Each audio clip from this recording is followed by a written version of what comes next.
Hello दोस्तों, राम राम। मैं आपका अपना राहुल ठाकुर उपस्थित हूँ अपने यूट्यूब चैनल मसाला आपके प्रोग्राम संघर्षों की कहानी अपनी जुबानी में। और आज के जो मेहमान हैं वह बेहद ही खास हैं और बहराइच ज़िले के विधानसभा केसरगंज से हमारे बीच उपस्थित हुए हैं राष्ट्रीय सचिव समाजवादी छात्र सभा भाई सर्वेश सिंह यादव। बहुत बहुत धन्यवाद आपके चैनल में भी आने के लिए। भाई, हमारा सबसे सवाल पहला यही रहता है कि जो हमारी शिक्षा दीक्षा पढ़ाई है, क्योंकि आप युवा भी हैं तो आपसे ये भी पूछा जाएगा कि जो आपकी पढ़ाई है कहाँ से और कैसे हुई? मेरी पढ़ाई तो प्राथमिक विद्यालय रेती तो नासिरगंज से हुई है जी। मेरा पैतृक गांव है जी। उसके बाद हम लोग की पढ़ाई फिर आके हम लोग प्राइवेट कॉलेज, अपना कॉलेज विवेकदीप जूनियर हाई स्कूल जी। फिर आपका अपना कॉलेज है? अपना कॉलेज। फिर मैं वहाँ से इंटर फिर हाई स्कूल किया जी।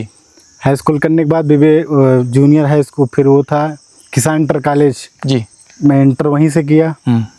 फिर ग्रेजुएशन का नंबर आया तो ग्रेजुएशन एंट्रेंस एग्ज़ाम डाला लखनऊ विश्वविद्यालय जी, सिलेक्शन हुआ। फिर मैं ग्रेजुएशन वहाँ से किया, वहीं से एमए में अपना आपकी लास्ट ईयर है मेरा। लास्ट ईयर है, ये अच्छी बात है। ये पढ़ाई करते करते राजनीति में आ गए या आपका बैकग्राउंड ही राजनीति वाला था, या पहले से सोच रखता है नौकरी करेंगे या राजनीति करेंगे? कैसे राजनीति में पहुँचे? राजनीति में इसलिए पहुँचे, मेरा परिवार राजनीति से ताल्लुकात अच्छा रखता है। पुराना बैकग्राउंड है? पुराना बैकग्राउंड तो मेरा भी, क्योंकि पिताजी की विरासत, घर की विरासत संभालना। जैसे मेरे चाचा एमएलए हैं प्रेजेंट टाइम। क्या नाम है? आनंद कुमार यादव, केसरगंज विधानसभा। केसरगंज से विधानसभा विधायक हैं, समाजवादी पार्टी। तो पिताजी क्या करते हैं? पिताजी प्रधान है ग्राम पंचायत। पिताजी प्रधान है ग्राम पंचायत के। तो ये राष्ट्रीय सचिव कैसे बन गया आप छात्र सभा के, समाजवादी छात्र सभा की? इतनी सी उम्र में राष्ट्रीय सचिव बन गए, जाके लोग दौड़ते दौड़ते पैर घिसा लेते हैं, उनका मौका ही नहीं लगता, आप डायरेक्ट जाके। राष्ट्रीय सचिव बनने का समय वो समय आया था जब नीट का एग्जाम हुआ था। नीट का पेपर लीक हो गया था जी, 6-7 मंथ, मतलब एक साल लगभग लग जाए, 1 साल। तो उसी में हम लोग आंदोलन किए थे मुख्यमंत्री आवास के बाहर जी।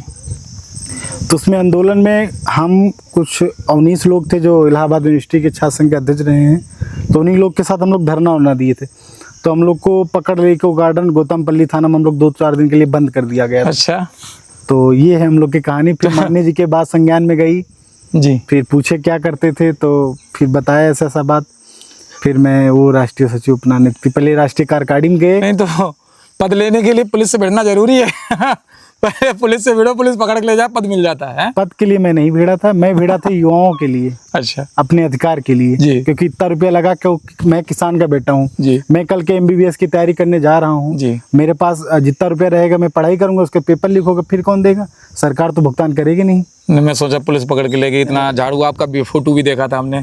तो ये सब होने के बाद ही पद मिलता है, तो फिर युवाओं को भिड़ना चाहिए। अपने किसानों के लिए जो किसान के बेटे जाके MBBS तैयारी करना चाह रहे थे, कहाँ से कर्जा ला के लाए, वो लगाए, दोबारा तो लाए, कोई देगा नहीं पैसा उधार, एक बार देगी 2 बार। तो पुलिस मारा पीटा तो नहीं था, पुलिस ने खाली पकड़ के ले गई? क्योंकि वो जो फोटो वीडियो आ रहे थे वो तो बहुत भयंकर थे। हम लोग संघर्षों के वादी, हम समाजवादी हैं। अच्छी लाठी और डंडों से हम लोग डरने वाले नहीं। बहुत अच्छी बात है। अगला सवाल हमारा ये, आप शौक क्या रखते हैं? क्योंकि युवाओं के शौक बहुत होते हैं, आपका क्या शौक है? कई तरीके शौक होते हैं, अभी वीडियो लोगों के आते रहते हैं, आपका शौक क्या है? मेरा लाइफ का एक ही शौक है, मैं अपनी जनता के बीच हमेशा बने रहूं 24 घंटा। मेरा एक ही लक्ष्य है, मेरा और कोई शौक नहीं है। कोई शौक नहीं? एक शौक था पढ़ाई करना। हाँ जी, पढ़ाई करके जनता की सेवा करना, बस एक ही शौक है मेरा, पढ़ाई करके जनता की सेवा करना। लेकिन अभी हमने आपका फेसबुक पे एक पोस्ट देखी थी, आपका पुलिस में सिलेक्शन हो गया है। पढ़ाई करते करते पुलिस में सिलेक्शन हो गया, आपका लोगों की इच्छा रहती है कि हाँ नौकरी जल्दी मिल जाए, नौकरी करें, और आप बता रहे हैं कि आपने जो है ज्वाइन ही नहीं किया। ये मतलब क्या रहा कि आपने नौकरी छोड़ दी कि नौकरी नहीं करेंगे? नौकरी इतनी खराब होती है क्या? नौकरी खराब नहीं होती है, बट मैं सोचा कि 27-28 हज़ार में एक जनता आशा रखती है जी कि कल ये बाबूजी विधायक हैं जी, बाबूजी के बाद उनके पुत्र लोग आएंगे जी। तो 27-28 हज़ार में मैं किसी जनता का भला नहीं कर पाता जी। मैं एक सेवा जाके एक सरकारी कर्मचारी की सेवा कर पाते जी, वो भी सरकार के दबाव में, तानाशाही में। मुझे इसलिए सरकार की तानाशाही देख ही रहे हैं आप लोग, इसीलिए मुझे नौकरी से बहुत बड़ी। आम आदमी तो पुलिस की तानाशाही देख रहा, सरकार की देख ही कहाँ रहा है।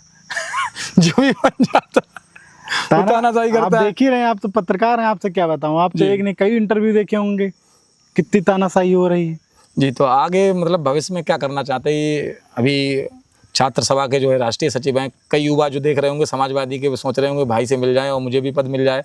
तो युवाओं के लिए क्या संदेश है राजनीति में आने के लिए?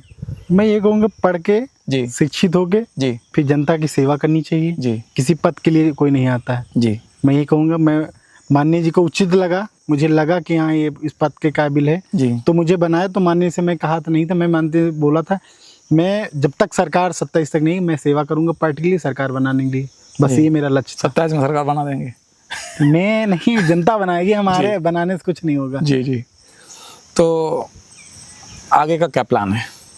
आगे का तो जनता जो चुनेगी भविष्य में, सब कुछ हमारे लिए जनता है। पढ़ाई में इस समय क्या चल रहा है? पढ़ाई में एमए लास्ट ईयर चल रहा है। एमए लास्ट ईयर चल रहा है। तो पढ़ाई नौकरी के लिए कर रहे हैं या फिर राजनीति के लिए कर रहे हैं? तो फिर राजनीति में आ जाइए। मैं इसलिए कर रहा हूँ जी। डॉक्टर भीमराव अम्बेडकर का एक ही लक्ष्य था जी। वो चले गए। जी।